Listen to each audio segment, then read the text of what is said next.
দুই পরাশক্তি রাশিয়া ও America. Ukraine Russia যুদ্ধের পর দুই দেশের মধ্যে সম্পর্ক একেবারে তলানিতে। এবার মার্কিন কোম্পানি গুগলকে জরিমানা করেছে রাশিয়ার একটি আদালত। রাশিয়ার মস্কো শহরের টাঙ্গানস্কি জেলা আদালত সম্প্রতি গুগলকে $20 জরিমানা করেছে। মজার বিষয় হচ্ছে, জরিমানা হিসেবে আরোপিত টাকা পুরো বিশ্ব অর্থনীতির চেয়ে বেশি, অর্থাৎ পৃথিবীতে এত পরিমাণ অর্থ নেই।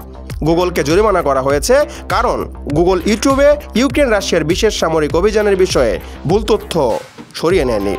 রাশিয়ার টেলিযোগাযোগ নিয়ন্ত্রণ সংস্থা গুগলের বিরুদ্ধে অভিযোগ করে জানায়, ইউটিউব চ্যানেলে থাকা কিছু তথ্য রাশিয়ার সামরিক বাহিনীর সুনাম ক্ষুণ্ণ করেছে।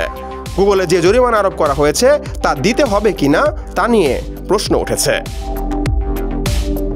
রাশিয়া সরকারের মুখপাত্র দিমিত্রি পেসকভ রুশ মিডিয়াকে বলেছেন, এই বিশাল জরিমানাটি রুশ মিডিয়ার উপর ইউটিউবের নিষেধাজ্ঞার বিষয়টিকে রাশিয়ার কতটা গুরুত্ব সহকারে দেখছে সেদিকে দৃষ্টি আকর্ষণ করার উদ্দেশ্য করা হয়েছে। আদালত আরও জানায়, অতীতেও এই ধরনের তথ্য সরিয়ে নিতে গুগলকে নির্দেশ দেওয়া হয়েছিল, কিন্তু তা অমান্য করায় এই জরিমানা করা হয়েছে। গুগলে যে জরিমানা আরোপ করা হয়েছে তা দিতে হবে কিনা তা নিয়ে প্রশ্ন উঠেছে। রাশিয়া এই জরিমানাকে প্রতীকী ব্যবস্থা হিসেবে বর্ণনা করেছে। Hasibul Hossain Arnab, news 21 news desk.